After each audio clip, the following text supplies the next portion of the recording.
Bisan tuod dili kami angayan, ug takos sa among halad.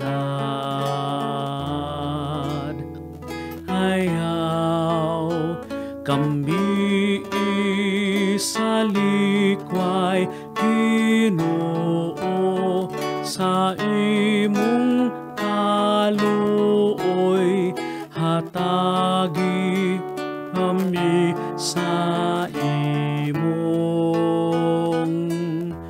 pagpasaylo.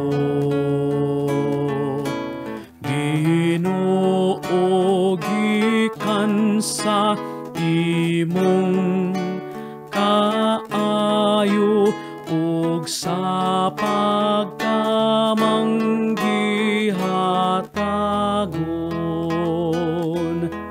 among ihalad pagbalik kanimo, kining pan ug kining bino,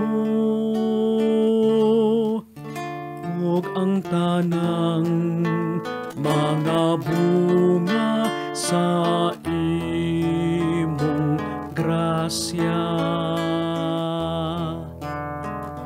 Dawata kining among mga halad, abot sa among pagsalig,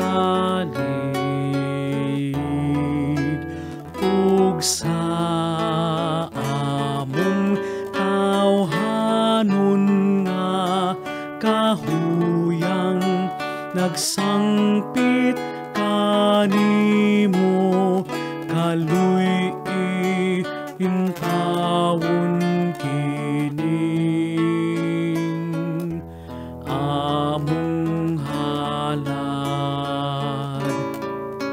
Ginoo, gikan sa imong kaayo ug sa pagkamanggihatag among ihalad pagbalik kanimo, kining pan ug kining bino, ug ang tanang mga bunga sa